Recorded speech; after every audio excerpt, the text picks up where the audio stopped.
Bohr's atomic theory start हो गया था, राइट? रदरफोर्ड का लिमिटेशन लिखना था, बोर्स एटॉमिक थ्योरी स्टार्ट हो गया था। उसमें पहला पॉइंट था कि it is based on Planck's quantum theory. Bohr's atomic model नहीं, पहला पॉइंट था प्लैंक्स क्वांटम थ्योरी पे बेस्ड है, नहीं? अब ये थ्योरी के बारे में आइडिया नहीं है तो गड़बड़ हो जाएगी फिर। Light is not continuous, it is discontinuous. A body can emit or absorb radiant energy and not continuously but discontinuously in the form of packets. And energy of each packet is directly proportional to frequency of the packet, h nu. तो ये देखो मैं बोल भी दिया पूरा theory, इतना line अगर रटा हुआ है तो काम हो जाएगा कि प्लैंक्स क्वांटम थ्योरी के 4-5 पॉइंट्स हैं, बस याद होना चाहिए, फॉर्मूला याद होना चाहिए। फिर बोला था it is based on H like atom, sorry it is applicable for H like atom. H like atom या आयन भी बोल सकते हो। क्या बोर थ्योरी मैग्नीशियम के लिए लगा सकते हैं क्या? नहीं। हीलियम के लिए लगा सकते हैं? नहीं। मल्टी इलेक्ट्रॉन एटम के लिए नहीं लगा सकते। मल्टी इलेक्ट्रॉन एटम के लिए अप्लीकेबल नहीं है। सिंगल इलेक्ट्रॉन एटम के लिए अप्लीकेबल है, बताया था। अच्छा, उसके बाद थर्ड पॉइंट, न्यूक्लियस के चारों तरफ इनफाइनाइट ऑर्बिट्स पॉसिबल हैं, but all orbits are not permissible. Infinite orbits है बट हर ऑर्बिट में इलेक्ट्रॉन्स नहीं होते, है ना? Orbits are permissible, the permissible orbits are known as Bohr's orbit, stationary orbit, non-radiating orbit, है ना? Energy labels, है ना? The orbit permissible orbits are also named as K, L, M, N, O, P और 1, 2, 3, 4, 5 ऐसे बोला था bore ने। बोलो, परमिसेबल ऑर्बिट्स का नाम भी दिया उसने। परमिसेबल ऑर्बिट्स को सेल भी बोलते हैं, है ना? उसके बाद जो सबसे इंपॉर्टेंट पॉइंट था, ये इनफाइनाइट ऑर्बिट वाला पूरा पैराग्राफ लिखा होना चाहिए आपके नोट्स में कि इनफाइनाइट ऑर्बिट्स है वगैरह वगैरह। इसी का कंटिन्यूएशन में था कि the permissible orbit, electron in the permissible orbit must fulfil the two conditions. बड़ा इंपॉर्टेंट था कंडीशन, है ना? जैसे अगर मान लो ये तुम्हारा फील्ड है, ये फील्ड है, ये न्यूक्लियस है, और यहाँ पे कोई nth ऑर्बिट है जहां इलेक्ट्रॉन घूम रहा है। nth ऑर्बिट में इलेक्ट्रॉन घूम रहा है, इसको हम सेल भी बोल सकते हैं। nth ऑर्बिट में इलेक्ट्रॉन घूम रहा है, तो nth ऑर्बिट में जो इलेक्ट्रॉन घूम रहा है उसका रेडियस rn है, rn।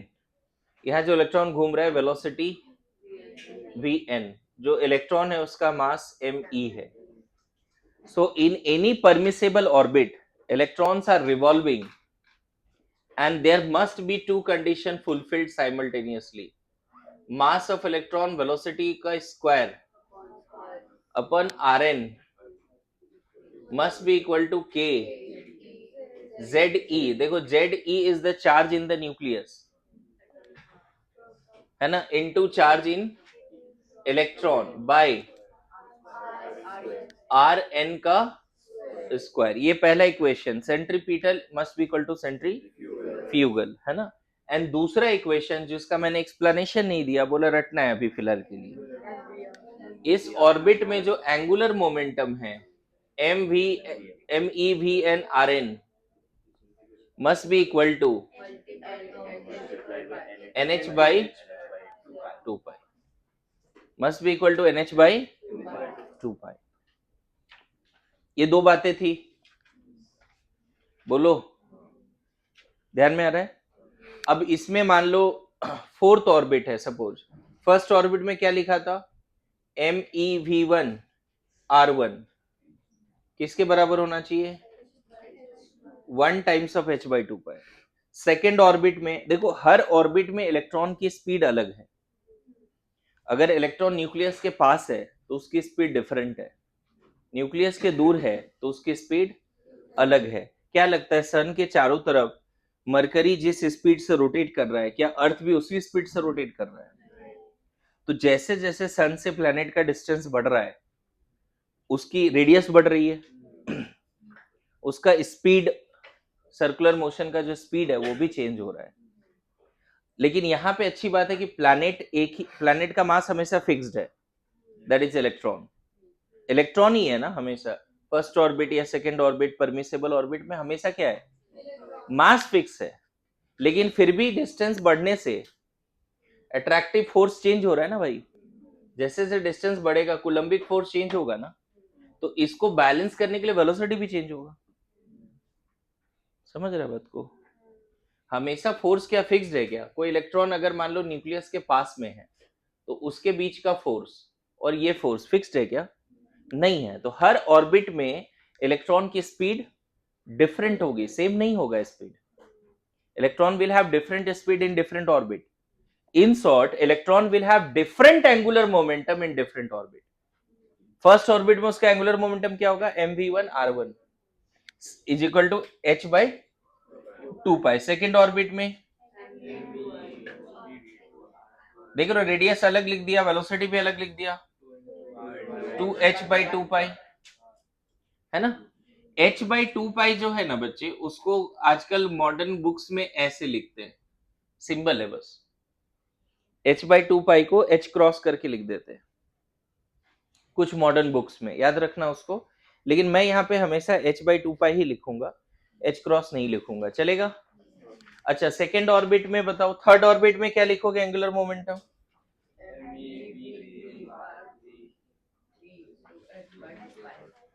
ध्यान रखना, एंगुलर मोमेंटम mvr होता है, but angular momentum is integral multiple of h/2 पाई। ये स्टेटमेंट लिखा होना चाहिए, ये स्टेटमेंट लिखा होना चाहिए। गुड टू गो, बोलो। फोर्थ ऑर्बिट में मास ऑफ इलेक्ट्रॉन v4 कितना, 4 × h/2 पाई। सॉल्व करके चाहो तो लिख सकते हो 2h/पाई, लिख सकते हैं ना। इसको सॉल्व करके आप लिख सकते हो h/पाई, नहीं, इसको सॉल्व करके लिख सकते हो 3h/2 पाई। सो डिफरेंट ऑर्बिट्स में, अभी अगर वीकली टेस्ट वगैरह में सब सवाल आए तो ऐसा नहीं गलत हो जाए। इस वीक है ना वीकली टेस्ट की, नहीं है तो ध्यान रखना, कुछ भी आ सकता है। फोर्थ ऑर्बिट में एंगुलर मोमेंटम बताइए, 4 ऑप्शन रहेगा, h/2 pi, h/पाई, 3h/2 pi and 2h/पाई, ऐसे ऑप्शंस रहेगा। एंगुलर मोमेंटम का फॉर्मूला लिखा दिया, हर ऑर्बिट में एंगुलर मोमेंटम लिखा होना चाहिए। यहां तक समझ गए? जो भी परमिसेबल ऑर्बिट्स है उसको नंबरिंग किया गया। हर ऑर्बिट में अगर इलेक्ट्रॉन है, किसी एक ऑर्बिट में इलेक्ट्रॉन है, तो ये दोनों कंडीशन मस्ट बी फुलफिल्ड। बहुत इंपॉर्टेंट है। यहाँ एन कहां से शुरू होता है, 1 2 3 से। इस फॉर्मूला में एन कहां से शुरू होता है, 1 2 3 से, 0 से शुरू नहीं होता है। यहां तक समझ गए? लास्ट क्लास तक यहां तक पढ़ा दिया था ना। नाउ इंपॉर्टेंट पॉइंट देखो आगे का क्या है। Bore said the energy of electron in each orbit is fixed. ये भी बोला बोर ने, है ना। फोर्थ पॉइंट या फिफ्थ पॉइंट जो भी होगा, ठीक है। थर्ड पॉइंट बहुत लंबा पॉइंट है, थर्ड पॉइंट में बहुत कुछ आता है, देखते हो। थर्ड पॉइंट में एक्सप्लेनेशन में भी बहुत कुछ आता है ना। वो सब जज्बात भी लिखना है कि centripetal must be equal to centrifugal, angular momentum must be conserved, that is conserved. Angular momentum must be in each orbit, the angular momentum must be conserved. Next लिखो, energy of electron in each orbit is fixed. Energy of electron in each orbit is fixed.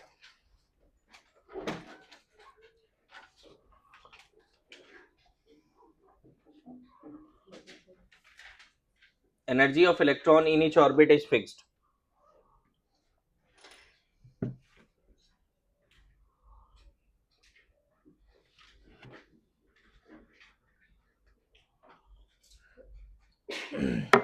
आगे लिखिए, energy of electron is minimum in the first permissible orbit. Energy fix भी है और सबसे कम कहां पे है, फर्स्ट ऑर्बिट में। Energy of electron is minimum fixed भी है बट मिनिमम है in the first permissible orbit, first orbit के सेल। फर्स्ट ऑर्बिट मतलब पहला पॉइंट क्या लिखा, उसी में कंटिन्यू चल रहा है, energy of electron in each orbit is fixed, उसी में कंटिन्यू क्या, energy of electron is minimum in the first orbit as the distance of permissible orbit as the distance of permissible orbit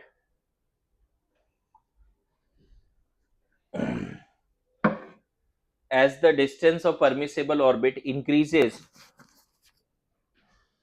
as the distance of permissible orbit increases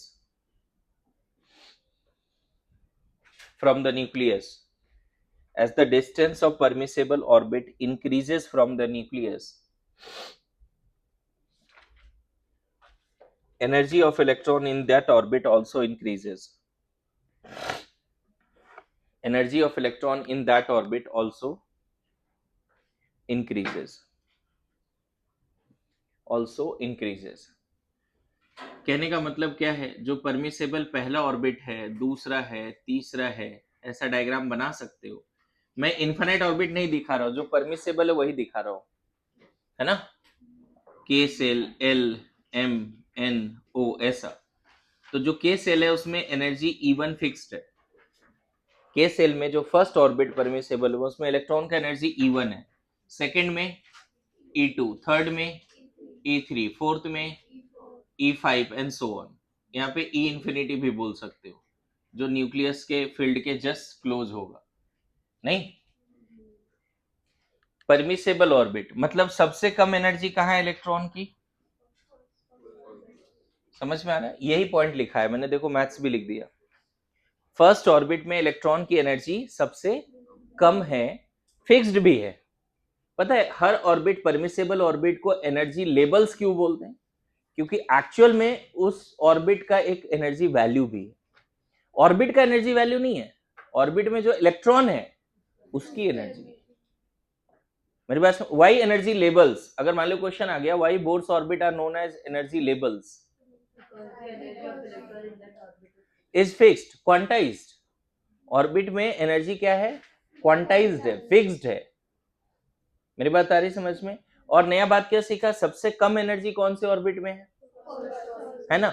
not only this, आगे चल के धीरे धीरे बताऊंगा आपको कि बढ़ के इंफिनिटी तक चला गया। ई इंफिनिटी जो है जीरो है, जीरो इलेक्ट्रॉन वोल्ट, और यहां पे सबसे ज्यादा नेगेटिव एनर्जी है, मतलब energy of electron is negative in the first orbit, even first second third सब में नेगेटिव है।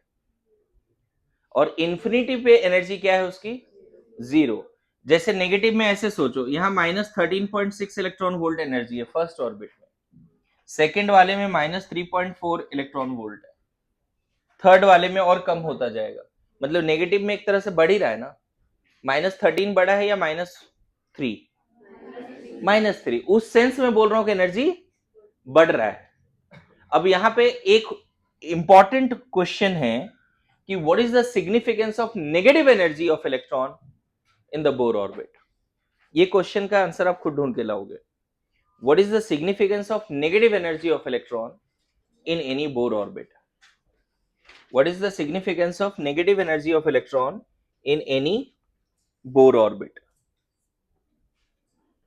What is the significance of negative energy of electron in any Bohr orbit? ये खुद करके आना है, ठीक है।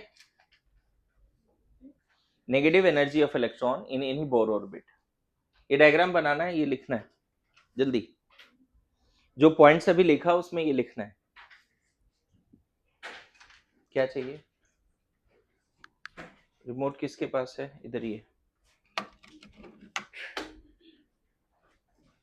What is the significance of negative energy of electron in any Bohr orbit? ठंडी लग रही है।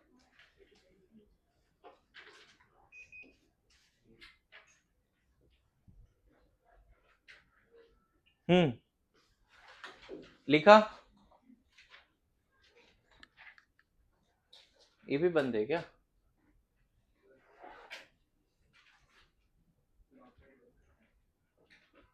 इसने बोला बंद करने तो कर दिया। ये भी बंद कर दो। 25 पे सारे ऑन रहेंगे।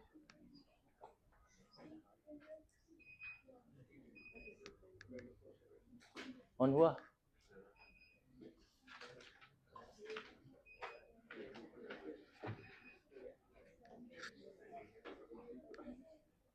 ट्वेंटी फाइव कर देता हूँ। सुनो सुनो, डायग्राम बनाओ, ये सब चलता रहेगा, मेन पर्पस मत भूलो।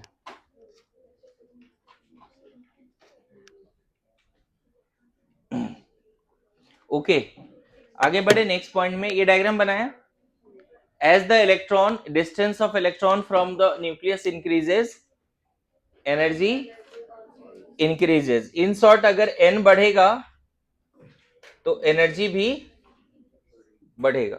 एन मतलब orbit, first second third, n बढ़ रहा है तो एनर्जी भी बढ़ रहा है। कौन से ऑर्बिट में इलेक्ट्रॉन का एनर्जी मैक्सिमम है?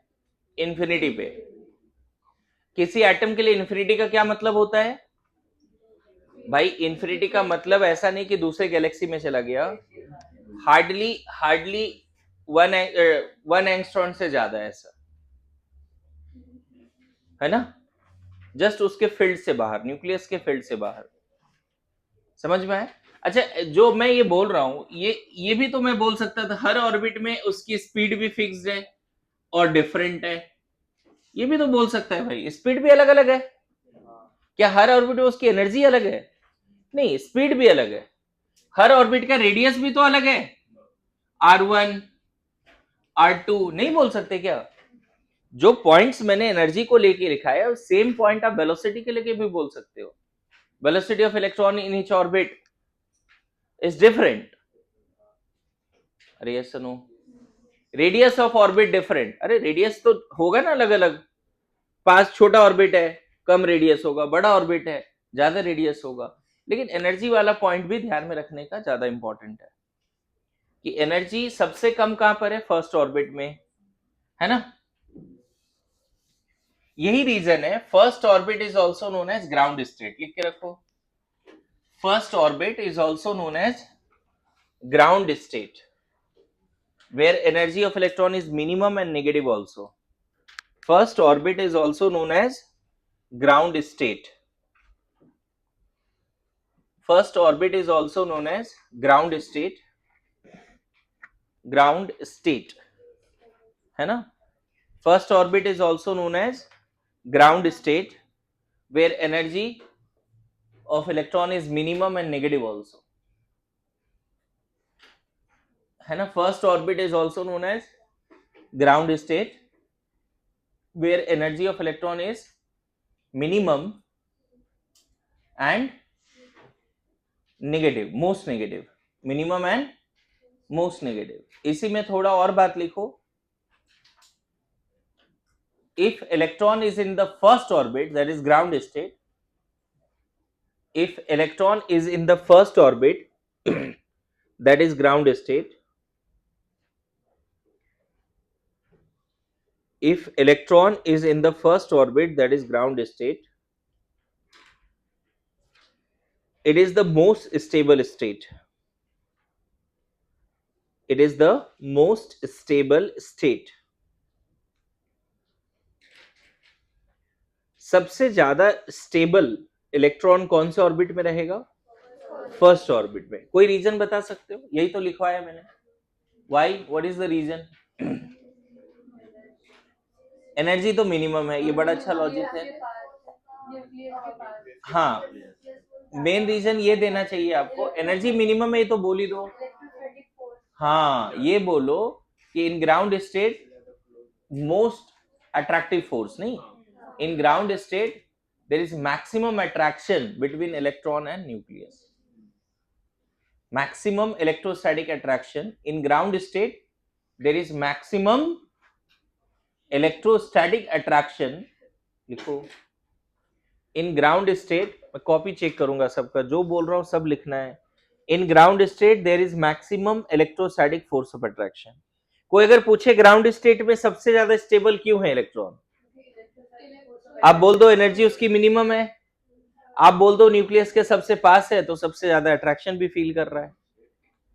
अरे यस नो, दो रीजन देखे आना, ग्राउंड स्टेट में सबसे ज्यादा स्टेबल क्यों है? एनर्जी मिनिमम है। पता है एनर्जी मिनिमम मतलब स्टेबिलिटी मैक्सिमम, सुना है कभी? ये केमिस्ट्री में बड़ा फेमस लाइन है कि जिसकी एनर्जी मिनिमम उसकी स्टेबिलिटी मैक्सिमम। मेरी बात आ रही समझ में? तुम्हारे पास बहुत ज्यादा एनर्जी होगी तो तुम इस शांति से एक जगह नहीं बैठ सकते, मैं सीधा बोल रहा हूं, है ना? कुछ ना कुछ कांड तो करोगे, है ना? पढ़ाई कर लोगे, कहीं खेलने चले जाओगे, बहुत तरह की बातें होती है। तो इलेक्ट्रॉन सबसे ज्यादा सुकून में कौन से ऑर्बिट में है? मतलब जो n=1 जो के सेल है वो इलेक्ट्रॉन का एक्चुअल घर है। उसका खुद का घर कौन सा है? n=1। Why? Because there is maximum attraction. समझ में आया? आगे लिखो।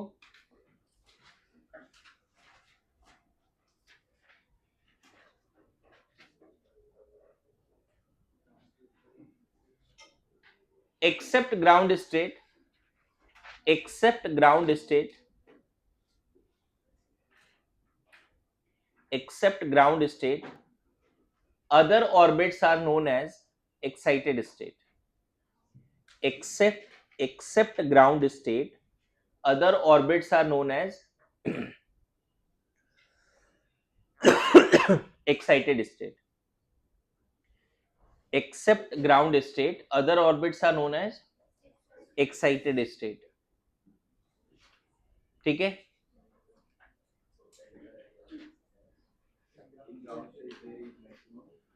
In ground state there is maximum electrostatic attraction between electron and nucleus. Ground state में है तो मैक्सिमम इलेक्ट्रोस्टैटिक अट्रैक्शन है। मैं बताऊं, ये जो पार्ट अभी चल रहा है बच्चे, थ्योरी भले ही है but this part is full of at least 200 numericals. तो थ्योरी ढंग से नहीं सीखोगे तो एक भी सवाल नहीं बनेंगे, और ये तो क्वेरी रहता ही है कि सर क्वेश्चन नहीं बनते। तो फिर से बोल रहा हूं, हर लाइन को अच्छे से समझना है तभी क्वेश्चंस बनेंगे। ठीक है? मैंने क्या बोला? Except ground state, other energy states are known as excited state. लिख लिया ये पॉइंट, है ना? जैसे मैं बताऊं, के सेल तो ग्राउंड स्टेट है, K L shell is the excited state. 2 3 4 5 6 ये सब क्या है? अगर इलेक्ट्रॉन 1 पे है तो बोलेंगे ग्राउंड स्टेट पे है, लेकिन अगर इलेक्ट्रॉन 2 पे है, 3 पे है, एक्साइटेड स्टेट। 3 4 5 6 2 3 4 5 6 पे अगर इलेक्ट्रॉन है तो कहां पर है वो? एक्साइटेड स्टेट पे है। यहां तक समझ गए, है ना? इन शॉर्ट एक नया चीज सीखो, अगर इलेक्ट्रॉन 2 पर है, 1 पे नहीं है, 2 पर है, तो 2 is known as second orbit, is also known as first excited state. Second orbit is also known as first excited state. First orbit n=1 ground state है, n=2 क्या है? n=1 क्या है? ग्राउंड स्टेट है। n=2 क्या है? First excited state. n=2 का दो नाम है बच्चे, n=2 का एल सेल नहीं, सेकेंड ऑर्बिट, या फिर इसी का नाम है फर्स्ट एक्साइटेड स्टेट। n=1 क्या बोलते हैं? के सेल, के सेल, फर्स्ट ऑर्बिट, और क्या नाम है इसका? Ground state. n=3 का क्या नाम होगा भाई? K L M, M shell, third orbit, लेकिन इसको बोलेंगे second excite. n=4, K L M N, N shell, fourth orbit, third. अब सीख गए? लिख के रखो। n=1 मतलब फर्स्ट एक्साइटेड स्टेट नहीं होता, n=1 का मतलब होता है ground state. n equal to 2 का मतलब होता है first excited state. Good to go. n equal to 2 का मतलब होता है फर्स्ट एक्साइटेड स्टेट. सिखा पा रहा हूं?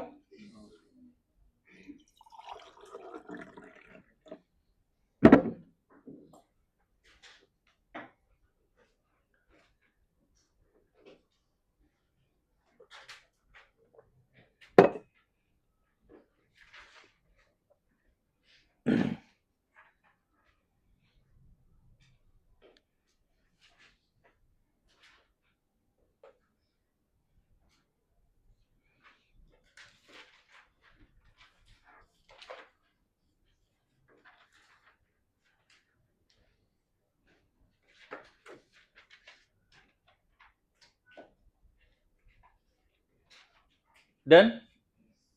Now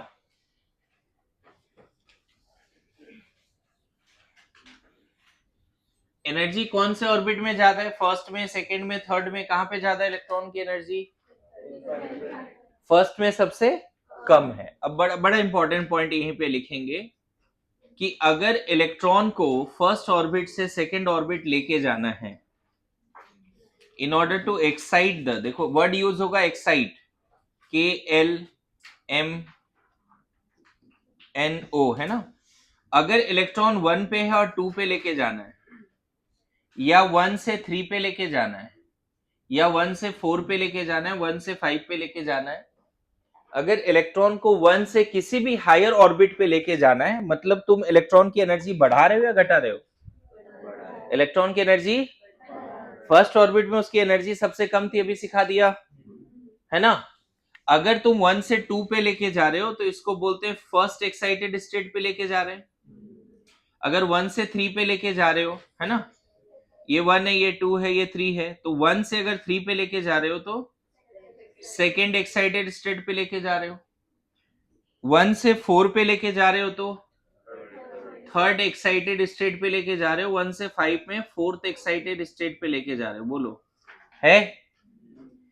energy is needed in the form of energy packet. क्यों बोला? शुरू बोला ना, it is based on Planck's quantum theory. So Bohr said energy is needed to excite the electron from any lower orbit to higher orbit. मतलब ऐसा नहीं कि electron को सिर्फ ग्राउंड से ही हायर लेके जा सकते हैं. तुम चाहो तो इलेक्ट्रॉन ऑलरेडी मान लो 2 पे है, 2 से 3 पे लेके जा सकते हो. यहां पर भी एनर्जी रिक्वायर्ड है. 2 से 3 ले जाएं, या 2 से 4 ले जाएं, या 2 से 5 ले जाएं, energy is needed. Energy is needed.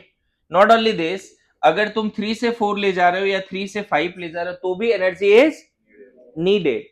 मतलब energy will be needed in the form of quantum और फोटोन और energy packet to excite the electron from any lower orbit to higher orbit. Clear हो रहा है?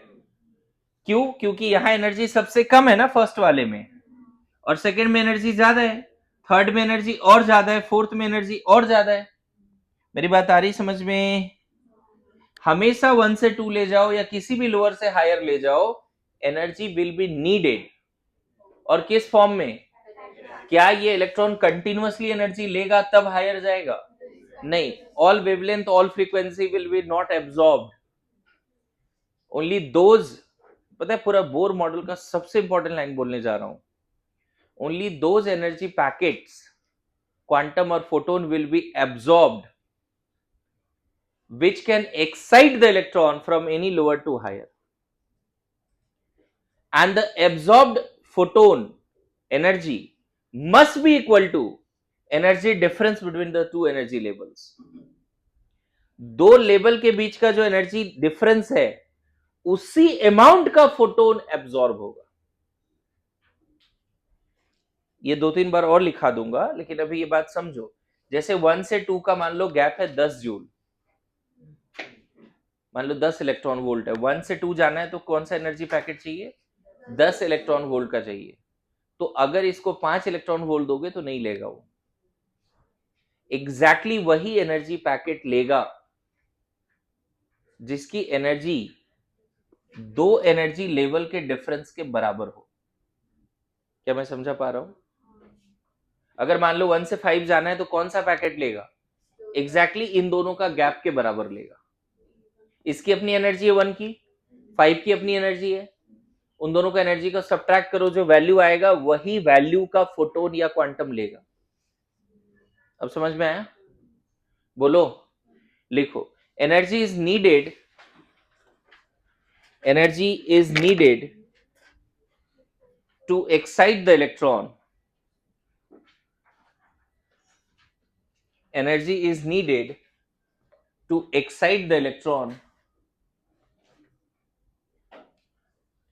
energy is needed to excite the electron from any lower orbit to higher orbit.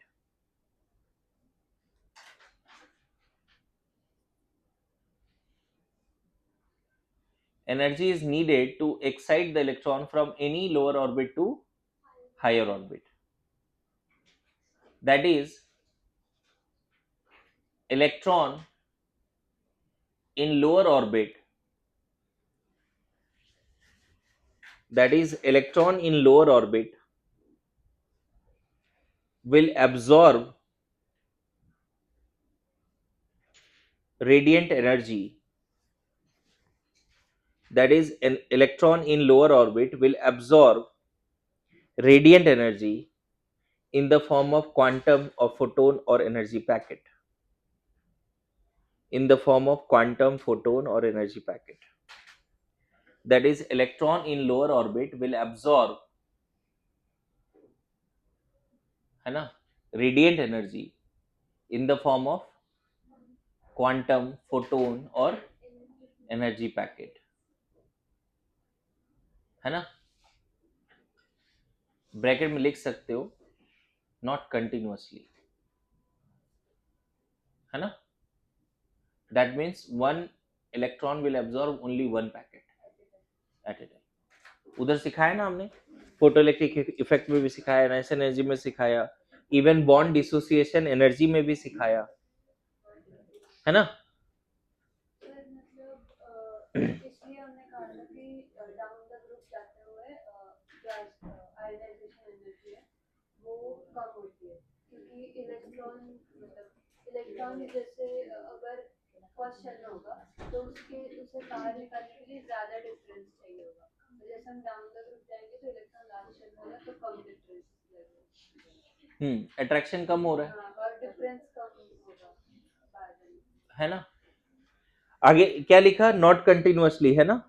अब जो सबसे important point है वही लिखा रहा हूं, only those energy packet will be absorbed, only those energy packet will be absorbed, only those energy packet will be absorbed which can excite the electron from lower orbit to higher orbit, which can excite the electron from lower orbit to, only those energy packet will be absorbed which can excite the electron from lower orbit to higher orbit. इसी में that is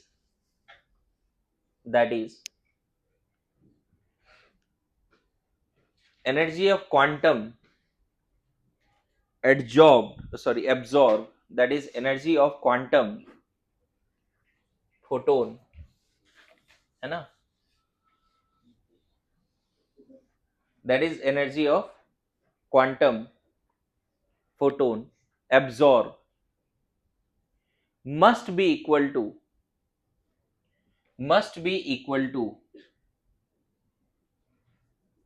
the energy difference between two energy levels.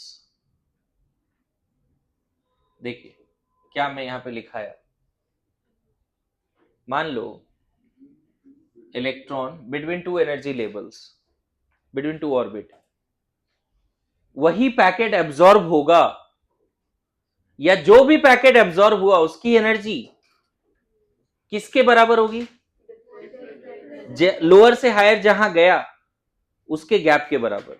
जैसे मान लो ये n1 orbit है, ये n2 orbit है, एक बाहर से एनर्जी पैकेट इसने लिया कुछ एनर्जी पैकेट जिसकी वेवलेंथ फ्रीक्वेंसी कुछ ना कुछ होगी।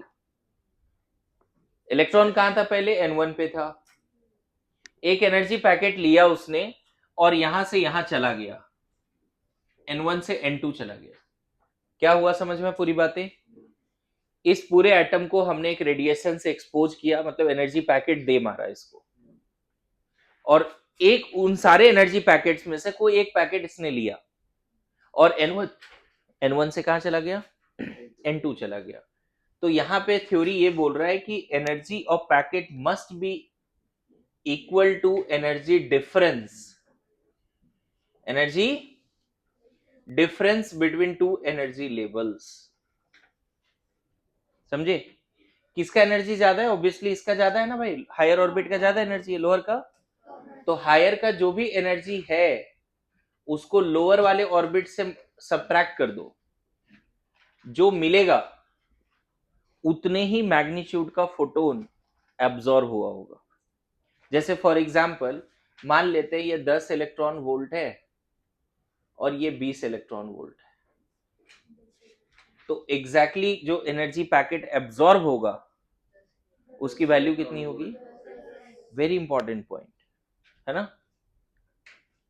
Electron will absorb only those energy packet which can excite the electron from lower orbit to higher orbit, and energy of packet must be equal to difference of energy of two levels. मेरी बात है समझ में? दोनों level के बीच का energy difference जो है, पता है यहां से यहां जाना है तो 10 इलेक्ट्रॉन वोल्ट ही लेगा, 11 इलेक्ट्रॉन वोल्ट लेके ऊपर नहीं जाएगा। क्लियर है? 10 ही लेगा। 11 का क्या करेगा वो अभी थोड़े समय में हम लोग समझेंगे कि 10 से ज्यादा देंगे तो क्या होगा, है ना, कम भी देंगे तो क्या होगा, चीजें समझेंगे अभी हम। ठीक है, ये डायग्राम पूरा बना लो।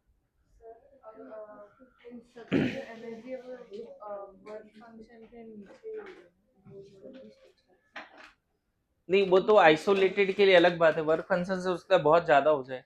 वर्क फंक्शन तो आउटर मोस्ट इलेक्ट्रॉन को निकालने की बात होती है ना, यहाँ तो कोर इलेक्ट्रॉन की बातें चल रही है जो न्यूक्लियस के बहुत पास है। वर्क फंक्शन के लिए कम एनर्जी लगती है। हाँ बोल सकते हो वर्क फंक्शन से कम होगा, बट वो बातें और ये बातें थोड़ी अलग है। ये बोर मॉडल सिंगल एटम के लिए है, सिंगल इलेक्ट्रॉन एटम के लिए। ठीक है, लिखो जल्दी डायग्राम बनाओ, लिखो।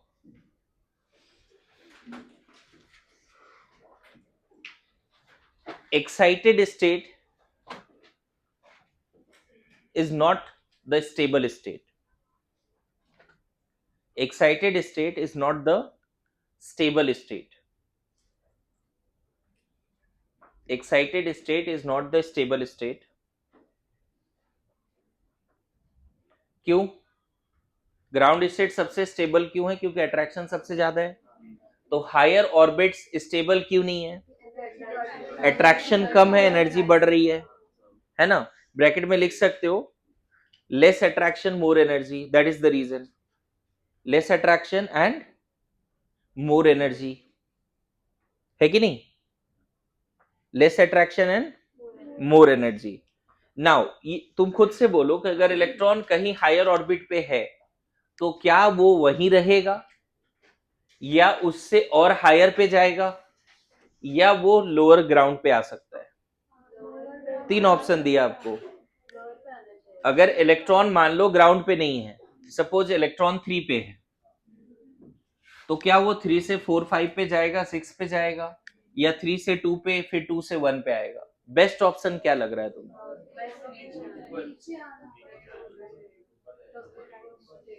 अगर वो 3 पे है तो और ऊपर भेज दो, भेज दो ऊपर। हाँ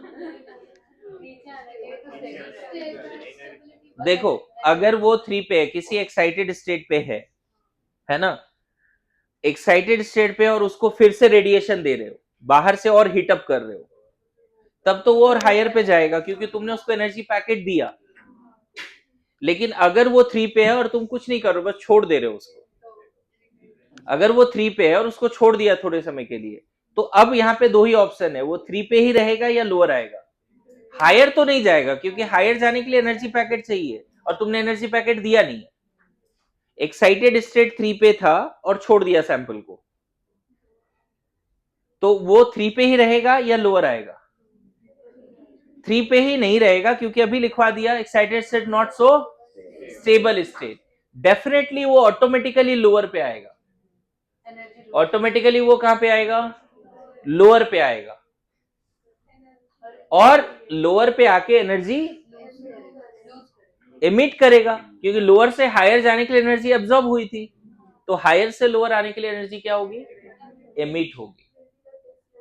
अगेन वही लॉजिक लगेगा, अगर 3 से 2 आया तो 3 और 2 के गैप के बराबर फोटोन निकाल देगा, अगर 2 से 1 आया तो 1 एंड 2 के गैप के बराबर फोटोन निकाल देगा। डायरेक्टली 3 से 1 आया तो 1 एंड 3 के गैप के बराबर एनर्जी निकाल देगा। मेरी बात आ रही समझ में? देखो ऐसे ही होता है, एक सिंपल एग्जांपल देता हूं, जैसे रेड हॉट आयरन को गर्म कर दिया तुमने, एकदम रेड हॉट आयरन हो गया, उसको छोड़ दिया तुमने बाहर, अब हीटिंग डिसकंटिन्यू करके ऐसे सामने रख दिया, वो धीरे धीरे ठंडा हो जाता है कि नहीं? कैसे होता है? तो उसके पीछे का लॉजिक समझो। जब तुमने हीट किया था तो आयरन का सारा एटम एनर्जी ले रहा था, तुम बर्नर में बर्न कर रहे थे या कोल में डाल दिए उसको, तो क्या हो रहा था? जितने भी आयरन का एटम है क्लस्टर में, उसका वैलेंस इलेक्ट्रॉन एनर्जी पैकेट लेके हायर ऑर्बिट में जा रहा था। मतलब हर एटम का इलेक्ट्रॉन किसी ना किसी हायर ऑर्बिट में चला गया। अब तुमने जैसे हीटिंग डिसकंटिन्यू किया, अब आयरन का हर एटम का इलेक्ट्रॉन जहां भी हायर ऑर्बिट में था वहां से कहां आ रहा है? लोअर आ रहा है, और रेडिएशन उस रेड हॉट आयरन से निकलता हुआ दिखेगा। वो जो रेडिएशन निकल रहा है वो एनर्जी पैकेट सी है। मेरी बात समझ रहे हो? जैसे ही हीटिंग डिसकंटिन्यू किया, तुरंत जो इलेक्ट्रॉन एक्साइटेड स्टेट में हर एटम का, वो कहां आने शुरू हो जाता है? Back to lower orbit, back to अपना घर। जैसे 3 इलेक्ट्रॉन का घर कभी नहीं है। मान लो तुमने एक कंटेनर में बहुत सारे एच एटम थे, सपोज बहुत सारा एच एटम था और उसको हीट किया, तो हर एच एटम का इलेक्ट्रॉन कहां चला जाएगा? 1 से कहीं ना कहीं हायर पे। पहले अगर मान लो नॉर्मल सैंपल है, H atom, billions of H atom है यहाँ पर, और उसको हीट करो, उसको स्पार्क दे रहे हो, उसको लेजर लाइट से पास करा रहे हो, सनलाइट में रख दे रहे हो, तो क्या होगा? हर एटम का इलेक्ट्रॉन जो कि ग्राउंड स्टेट में था वो कहां जाएगा? किसी ना किसी 1 से 2 3 4 कहीं भी जा सकता है, डिपेंड्स अपॉन उसने कौन सा पैकेट लिया। अरे यस नो? और फिर अगर हीटेड सैंपल को छोड़ दो थोड़ी देर के लिए, तो क्या होगा? Heated sample of H atom को छोड़ दिया तुमने थोड़ी देर के लिए, क्या होगा? जो भी एच एटम का इलेक्ट्रॉन किसी हायर ऑर्बिट में है, वो वापस वहां 2-4 चक्कर लगाएगा, हायर ऑर्बिट में वापस आ जाएगा। ऐसा नहीं सोचो वहां इनफाइनाइट चक्कर लगाता रहेगा, क्योंकि उसका घर तो ग्राउंड स्टेट था। So whenever electron is in any excited state, it will revolve there 1 or 2 round, few rounds, and come back to the ground state. अच्छा, ग्राउंड स्टेट आने का तरीका ऐसा नहीं कि 5 से डायरेक्ट आ जाएगा, उसके पास आने के समय फ्रीडम है, आने के समय फ्रीडम है। वो चाहे तो पहले 5 से 4 3 2 1 ऐसे आ जाए, डायरेक्ट आ जाए, या 5 से पहले 3 आए फिर 1 आए, ऐसे आने के समय फ्रीडम है।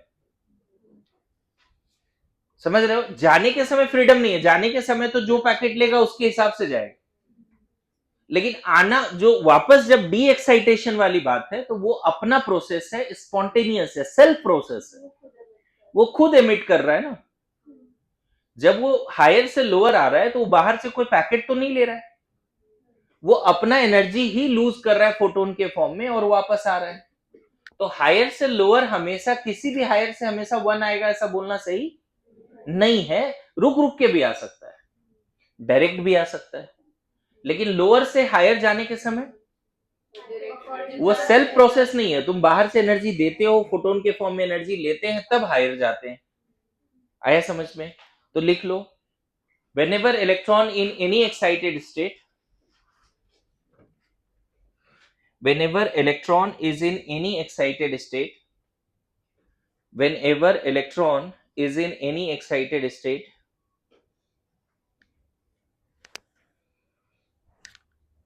it will come back to ground state, come back to ground state,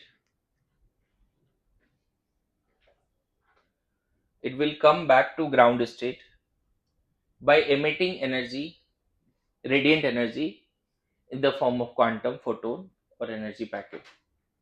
It will come back to ground state by emitting radiant energy, that is electromagnetic radiation, in the form of quantum, photon or energy packet. सारा in the form of क्या, in the form of quantum, photon और energy packet, है ना.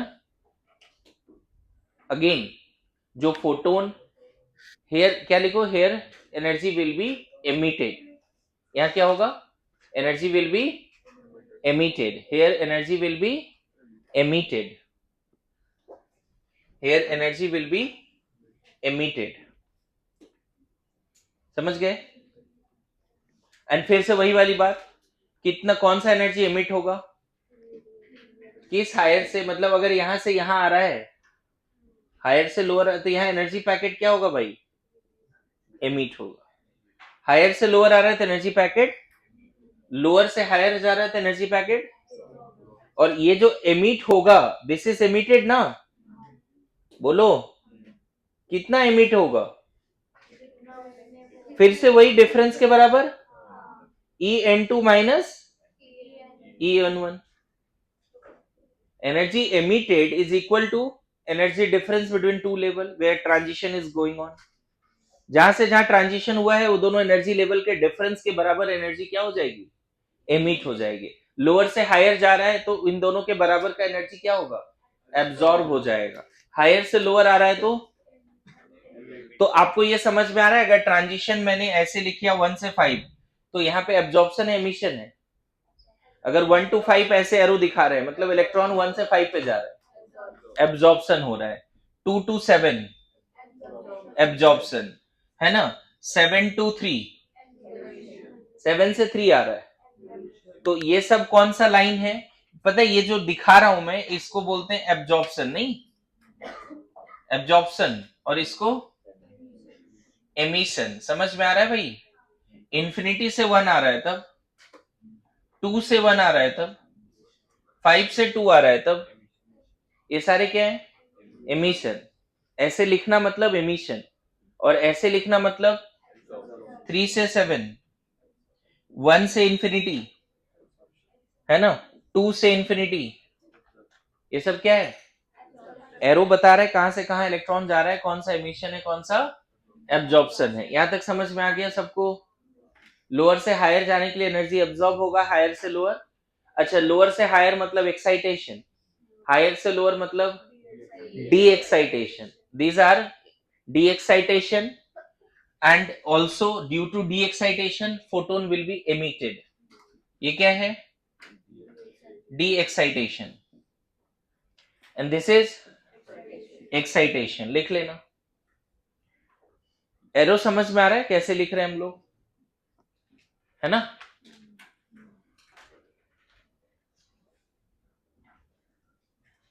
कभी भी electron अगर excited state में है तो वहां 2-4 चक्कर लगा के वापस आएगा ग्राउंड स्टेट में. आप चाहो तो ऐसे भी लिख सकते हो हिंदी में, एक्साइटेड स्टेट पे है तो क्या होगा, 2-4 चक्कर लगा के वापस आएगा. डायरेक्टली आएगा क्या, मे बी डायरेक्टली आएगा क्या. अच्छा, 2 से 1 पे आना है तो डायरेक्टली आएगा, बीच में कुछ है नहीं. लेकिन 5 से 1 पे आना है तो क्या डायरेक्टली आ सकता है, आ सकता है, डायरेक्टली भी आ सकता है ना. बोलो, यहां तक समझ रहे हैं, बढ़िया. आगे बढ़े.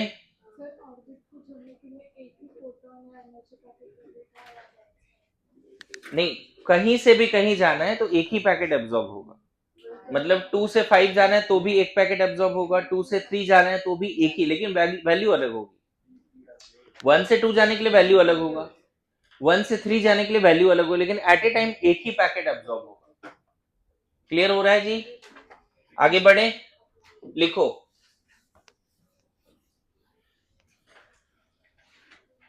अब बड़ा इंपॉर्टेंट है, डेरिवेशन चल रहा है, derivation of V N, are N, T N, nu N, K E N, P E N, E N. क्या क्या ये लिख दिया भाई।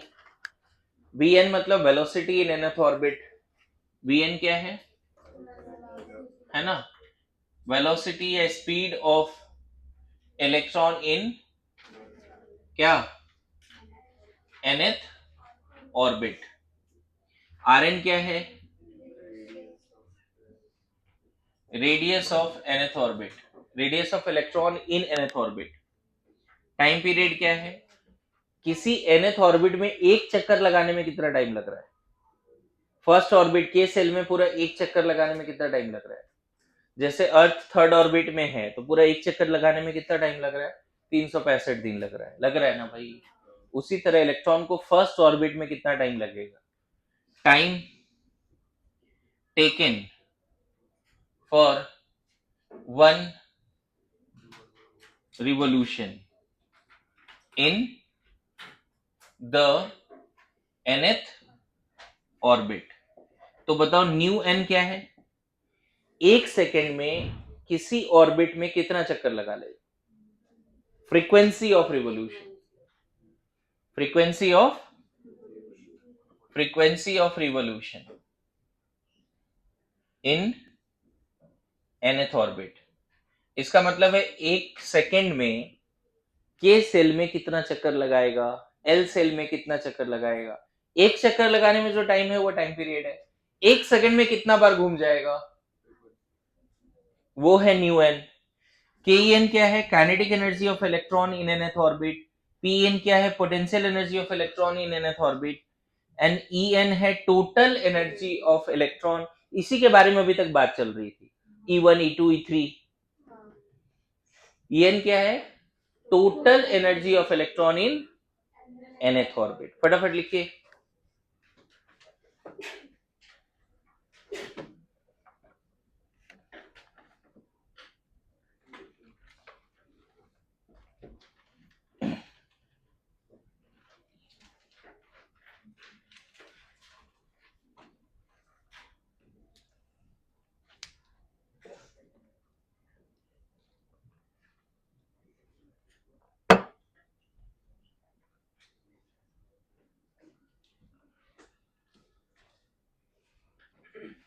चलो देखो, डिराइव करना शुरू करते हैं ना।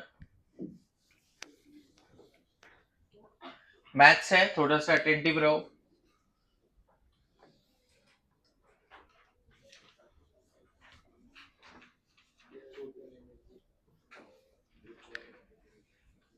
देखिए सब लोग, सपोज ये कोई H लाइक एटम है, यहां तक फिल्ड है और ये nth ऑर्बिट है। कौन सा ऑर्बिट है, Rn Vn, mass of electron, nth orbit. बाद में n का वैल्यू हम 1 2 3 4 5 पुट कर देंगे, चलेगा।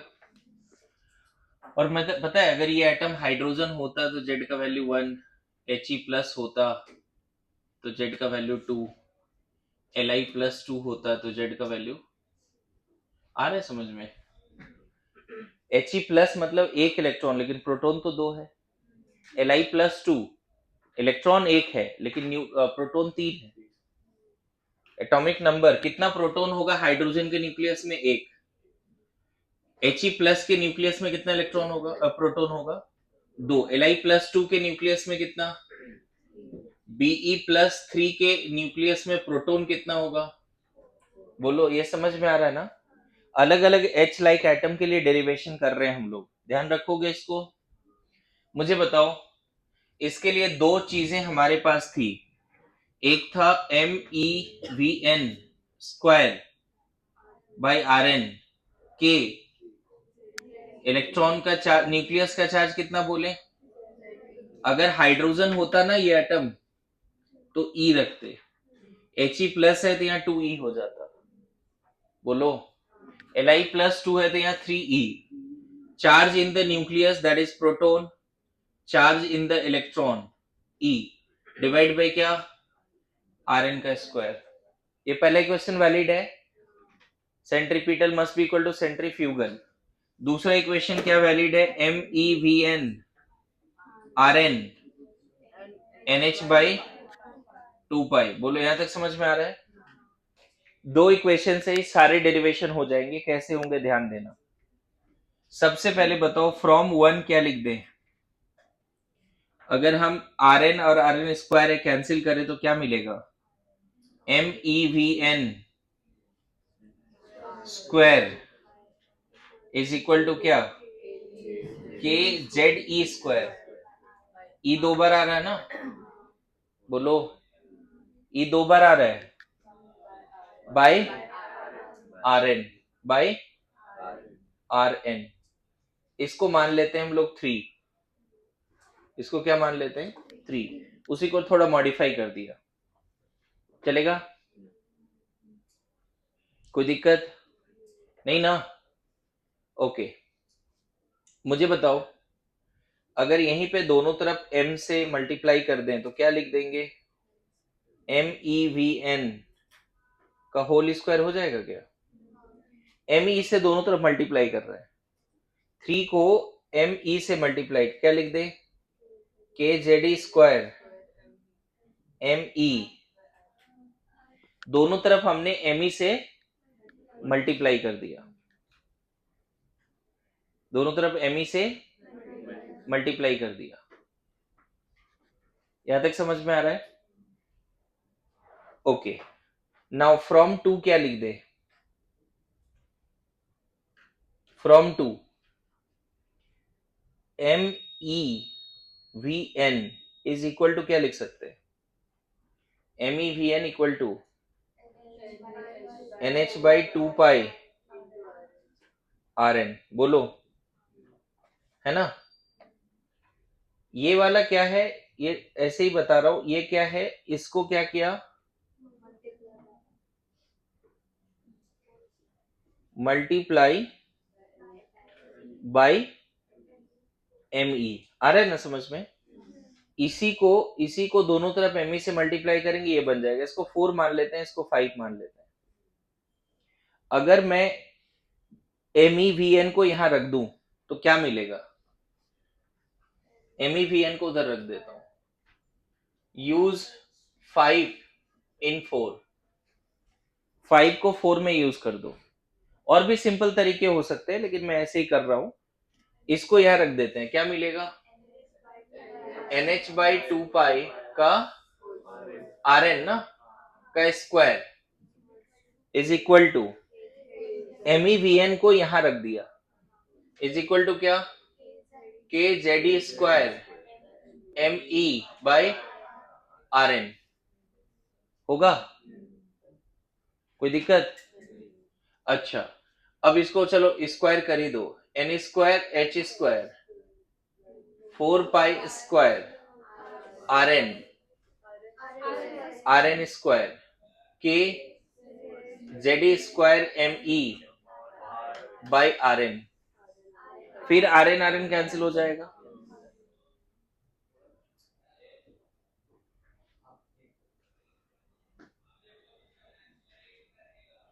और थोड़ा सिंपल सॉल्विंग कर देते हैं, चलेगा?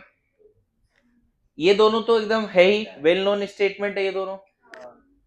यहां से फ्रॉम टू आर एन क्या लिखोगे, फ्रॉम टू आर एन क्या लिख दे,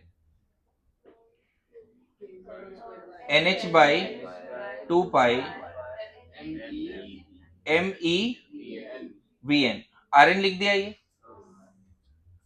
फ्रॉम 1 हम आर एन क्या लिख पाएंगे, थोड़ा सॉल्व करके देखो, फ्रॉम 1 ये और ये कैंसिल होगा ना, तो M E V N is equal to K Z square by R N होगा। तो आर एन इक्वल टू क्या लिख दे, K Z square by M E V N square. बोलो यहां तक समझ में आ रहा है? तो इसको अगर मैं बोल दूं 3 और इसको 4 बोल दूं, तो दोनों जगह पे आर एन इक्वेट कर दें और सिंपल हो जाएगी। लेकिन यहां से पहले वी एन आएगा, फिर अभी जो कर रहे थे इससे पहले उससे आर एन आया था। इन दोनों को यूज कर लो। फ्रॉम 3 and 4 क्या मिलेगा, दोनों इक्वेट कर दो। आर एन है, ये इक्वेट कर दो।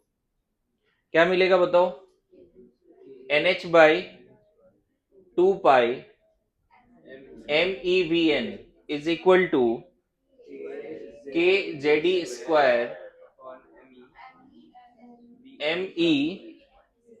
MEVN का स्क्वायर होगा। अब यहां से देखो VN और VN का स्क्वायर एक तरफ कैंसिल हो जाएगा, तो सिर्फ VN यहां बचेगा, उसको इधर लिख दो, बाकी सबको उधर ले जाओ। तो इधर VN इक्वल टू क्या लिख सकेंगे, बाकी सबको उधर ले जाना है, KZE स्क्वायर, ये उधर ही जा रहा है ना, एमी भी कैंसिल हुआ ना भाई, एमी और VN, और यहाँ VN का स्क्वायर में V बचेगा, VN बचेगा बस। तो उधर सिर्फ 2 पाई जा रहा है, राइट, और नीचे क्या आ रहा है NH। बोलो, देखो VN आ गया, हमारे पास वेरिएबल कुछ नहीं है, K कांस्टेंट है, पाई पता है, H पता है। अगर यहाँ कोई वेरिएबल है ना, तो कौन सा H लाइक एटम है उसके हिसाब से Z वेरी करेगा, और कौन सा ऑर्बिट है उसके हिसाब से N वेरी करेगा। बताओ, अभी जो एक्सप्रेशन आया उसमें क्या क्या वेरिएबल है, K तो कांस्टेंट है जैसे कैपिटल G होता है, E चार्ज ऑन इलेक्ट्रॉन का स्क्वायर है वो भी हमें पता होता है, पाई तो पता ही है, 2 पता है, H भी पता है। वेरिएबल क्या है इस फॉर्मूला में, कौन सा H लाइक एटम है। अगर हाइड्रोजन है तो Z का वैल्यू 1, He प्लस है तो Z का वैल्यू, प्लीज सीख जाओ। तो जो वेरिएबल है उसको अलग रख देते हैं, के E square 2 pi by H, बाकी इधर क्या है Z बाई, मैं Z यहां पे इस तरह से लिख रहा हूं, कंफ्यूज मत होना, ठीक है, 2 जैसा ना लगे इसलिए Z ऐसे लिख रहे हैं, चलेगा, कंफ्यूज तो नहीं, वो कोई नया सिंबल नहीं है, बस ऐसे लिख दिया, चलेगा। अच्छा बताओ, इन सब में तो ये एक्सप्रेशन पता है किसका आ गया हमारे पास, Vn का, किसका एक्सप्रेशन आ गया, Vn का। और मैं बताऊं, ये सब जब सारा वैल्यू रखेंगे ना, K का वैल्यू, E का वैल्यू, पाई का वैल्यू, सबका वैल्यू रखेंगे, तो सॉल्व करके आता है 2.18 इंटू 10⁶ मीटर पर सेकेंड, ये वैल्यू। और ये तो रहेगा ही, Z बाई N तो रहेगा ही, उसको हम नहीं बदल सकते। समझ में आ रहा है, हमने क्या क्या सॉल्व किया, K का वैल्यू रख दिया 1/4 पाई एप्सिलॉन नॉट, K लिखवाया था कभी, याद है, 1/4 पाई एप्सिलॉन नॉट का वैल्यू लिखाया था, 9 इंटू 10⁹ फिर E के जगह पे 1.6 इंटू 10⁻⁹ कूलम का स्क्वायर, फिर 1 और ये 22/7, ये H का वैल्यू 6.626 इंटू 10⁻34। सब सॉल्व करो, सब SI में रखो तो ये मिलेगा। तो देख रहे हो इलेक्ट्रॉन फर्स्ट ऑर्बिट में कितने हाई स्पीड से रोटेट कर रहा है, किसी भी ऑर्बिट में 2.18 इंटू 10⁶ मीटर पर second, it is very high speed, it is not a joke, it is very high speed. कुछ लोग ना इस कांस्टेंट को V नॉट बोल के भी याद कर लेते हैं, क्योंकि रेशियो के समय ना बस याद हो जाता है, इसको V नॉट मान लें, है ना, इंटू Z बाई N, ये फॉर्मूला भी याद रख लो तो ज्यादा सही रहेगा, V not into Z by N, इसको 7 बोल सकते हो। आ रहा है समझ में, बोलिए। अच्छा, अगर ये आ गया तो देखो अभी क्या आ जाएगा, इधर तो लिख लिया था ना, किसी एक फॉर्मूला ऑफ Rn में Vn को रख दो, फ्रॉम 3 and 5, बताओ क्या होगा, फ्रॉम 3 and 5, 3 और 5 यूज करो। 3 क्या है बताओ, Rn इक्वल टू ये है ना, तो यहां जो Vn है वो वाला वैल्यू यहां रख दो बस, कितना लिख दोगे, Rn equal to NH by 2 pi ME into VN, VN के जगह पे क्या रख दे, VN हमने निकाला ना 5 में, अरे 3 क्या है, NH by 2 pi ME VN है, और VN हमें पता है, क्या रख दें, के Z E square into 2 pi बोलो बाई NH रख दिया। अब इसको मैनिपुलेट करते हैं थोड़ा, NH ऊपर जाएगा, क्या मिलेगा 2 पाई नीचे NH।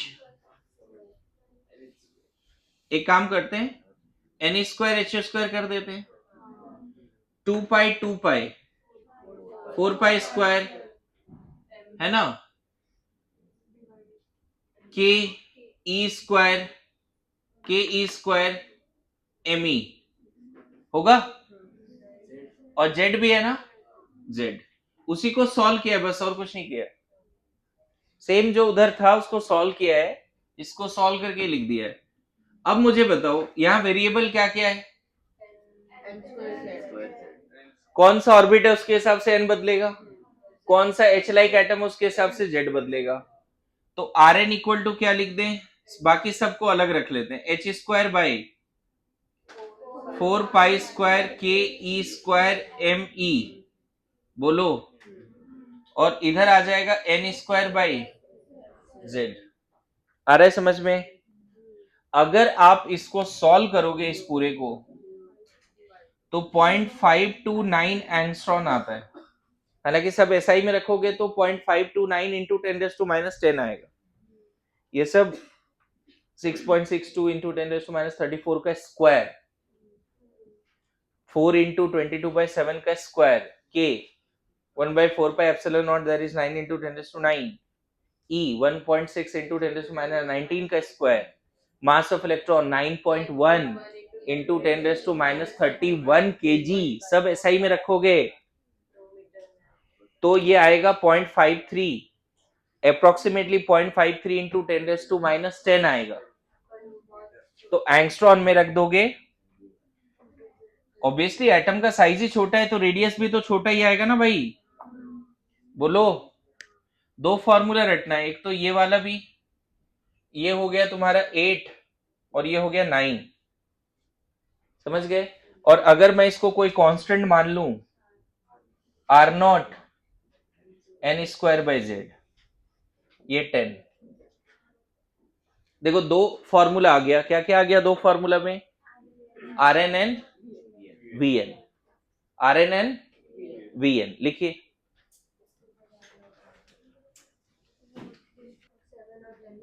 समझ गए ना, हाँ, मतलब कभी कभी बहुत खराब लक हुआ तो इस ये वाला फॉर्मूला पे सवाल आ जाता है कि ई स्क्वायर मतलब ई का पावर क्या था वेलोसिटी का एक्सप्रेशन में, आ जाते हैं कभी कभी। कभी कभी ऐसा आ जाएगा कि वेलोसिटी का एक्सप्रेशन मास ऑफ एटम पे डिपेंड करेगा ही नहीं करेगा, मास ऑफ इलेक्ट्रॉन पे, तो वेलोसिटी का एक्सप्रेशन दिख रहा है मास पे डिपेंड नहीं कर रहा है, ऐसा मतलब थोड़ा सा रेडियस मास पे डिपेंड कर रहा है, इनवर्सली प्रोपोर्शनल, ऐसे radius of electron in nth orbit for H like atom inversely proportional to mass of electron, true है। Velocity is independent of mass of electron, तो जो रटने वाला पार्ट है ये 8 है, ये तीनों और ये तीनों याद होना चाहिए, हालांकि 90% काम इन दोनों से हो जाता है, 8 और 6 और 9 से काम हो जाता है।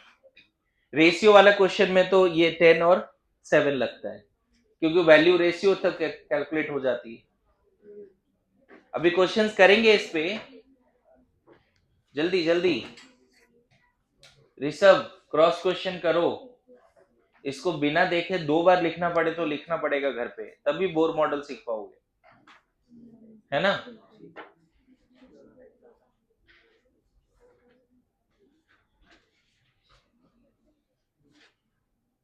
देख देख के तो उतार ही लेगा भाई, खुद से करना। अभी बताओ रेडियस और वेलोसिटी का एक्सप्रेशन है ना। अब मुझे बताओ अगर हमें nth ऑर्बिट में एक चक्कर लगाना है तो टाइम पीरियड का कोई फॉर्मूला बता सकता है कैसे निकालें, मुझे बताओ nth ऑर्बिट में एक चक्कर लगाने में कितना टाइम लगेगा, that is time period of revolution.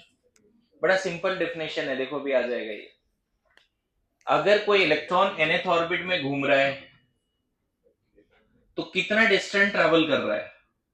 2 pi R N, जो nth ऑर्बिट का सरकमफेरेंस, और वो किस स्पीड से कर रहा है? वीएन से।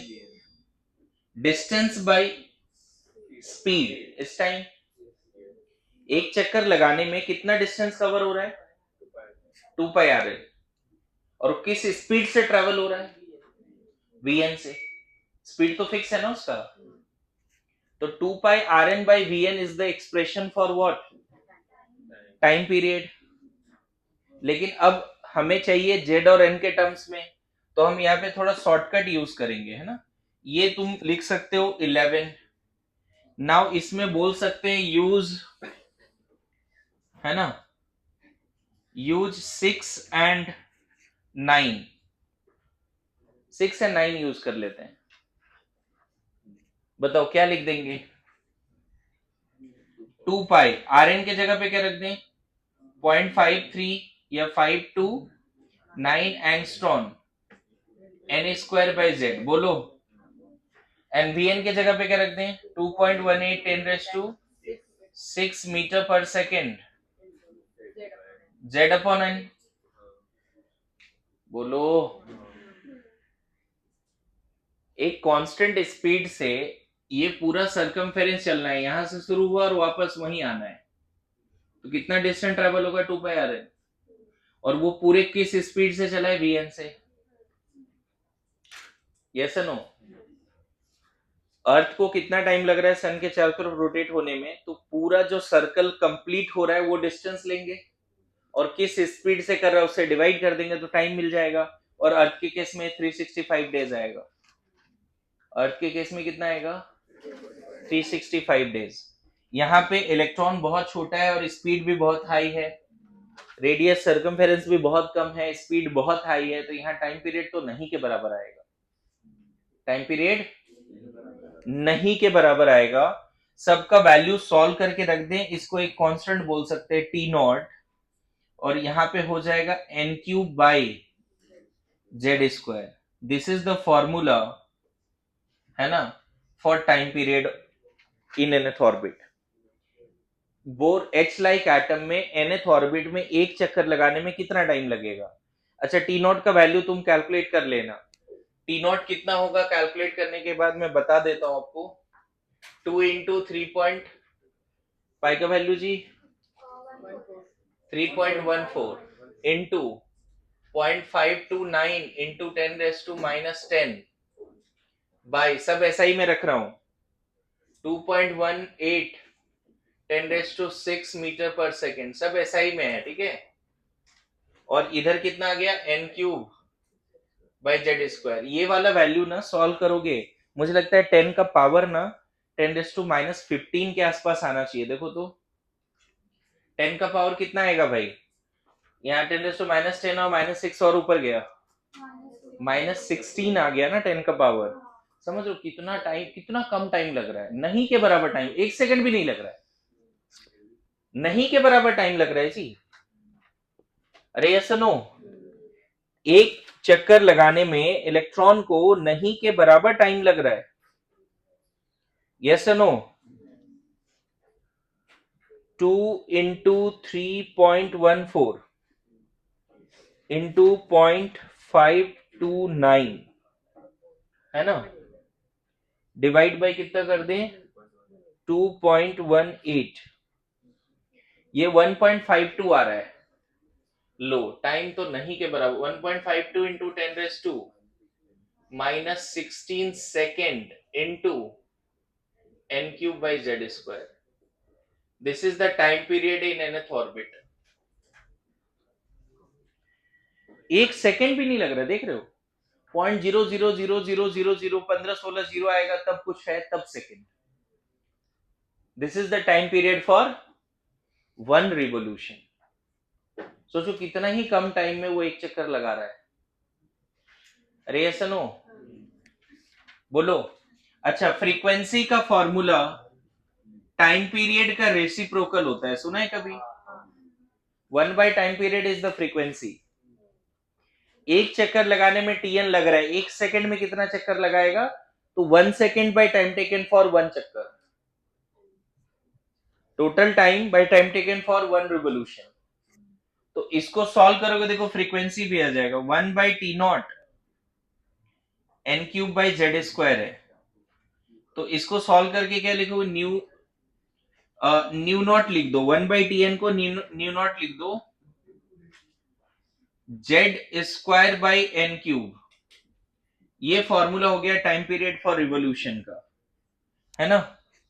ये 13, ये 14, ये 15, है ना? मैं एग्जैक्टली बता देता हूं, तुम एक बोलोगे और कितना चक्कर लग जाएगा वो भी बता देता हूं। 1 डिवाइड बाई 1.52,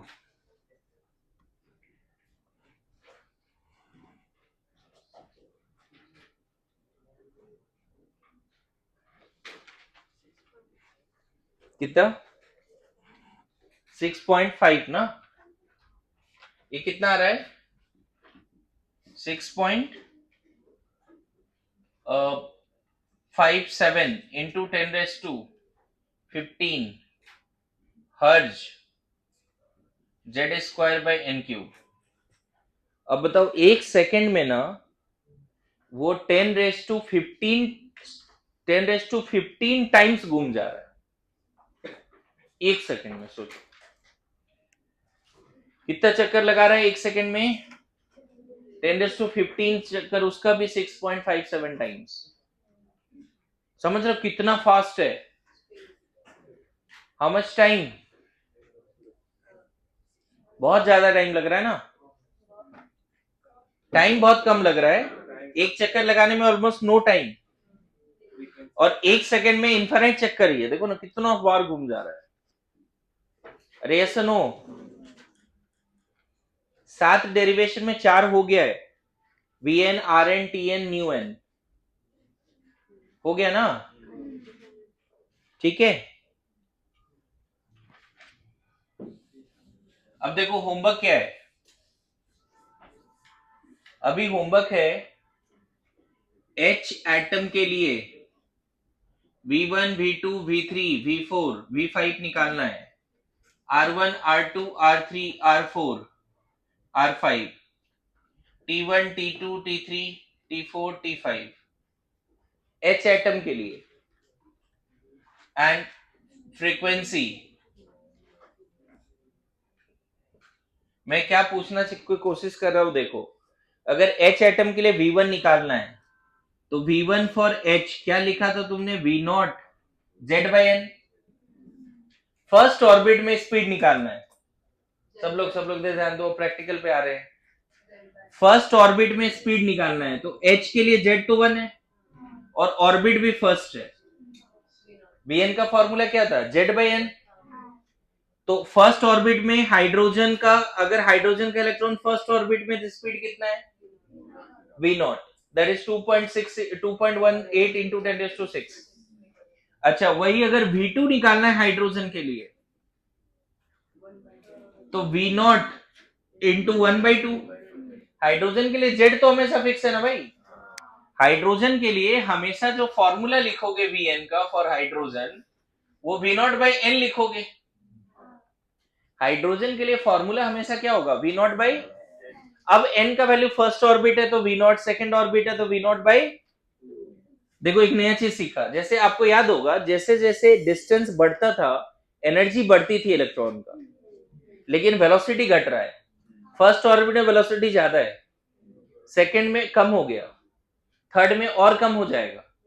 मतलब मरकरी सन के चारों तरफ फास्ट रोटेट कर रहा है, अर्थ थोड़ा स्लो कर रहा है, जो सबसे दूर में वो और स्लो कर रहा है। मेरी बात समझ में आ रहा है? बोला जाता है ना भाई कि जो प्लूटो वगैरह है वो सबको एक चक्कर लगाने में 200-300 साल लग रहे हैं, ऐसी वाली बातें। अरे सुना है? अर्थ को 1 ईयर लग रहा है। अरे सुना है ना? तो वही वाली बातें हैं। इलेक्ट्रॉन जो फर्स्ट ऑर्बिट में उसका स्पीड V0, सेकंड ऑर्बिट में H के लिए V0 बाई 2, थर्ड ऑर्बिट में डायरेक्ट V0 1 इंटू 3 जब भी H है Z क्या पुट करोगे? अरे हाइड्रोजन के लिए Z क्या पुट करोगे? 1। लेकिन देखो ये जो निकालना है ना, होमवर्क समझो, ये जो निकालना है सारे H लाइक के लिए निकालना है। Hydrogen He plus Li plus Be plus 3, मतलब सिर्फ H के लिए नहीं निकालना है ये, H के लिए सिर्फ नहीं, Li प्लस के लिए भी, Li प्लस 2 के लिए भी। बोलो, होमवर्क सबको समझ में आ रहा है मैं क्या होमवर्क दे रहा हूं? H एटम का फर्स्ट ऑर्बिट में first, second, third, fourth, fifth का रेडियस, वेलोसिटी, टाइम पीरियड और फ्रीक्वेंसी क्या है? He प्लस के लिए फर्स्ट, सेकेंड, थ्री, फोर में रेडियस, वेलोसिटी, टाइम पीरियड क्या है? Li प्लस 2 के लिए क्या है? आ रहा है समझ में? फिर बाद में कंफ्यूज मत होना, किसी को क्रॉस क्वेश्चन करने कर लो, मैं नेक्स्ट क्लास में नोट चेक करूंगा। 5 तक बोला ना भाई। और 4 एटम कौन कौन सा? H, He plus Li plus 2, Be plus 3, बस। आप बी नॉट के टर्म्स में आंसर छोड़ सकते हो, एग्जैक्ट वैल्यू निकालने की जरूरत नहीं है। बोलो, ये हटा दूं क्या?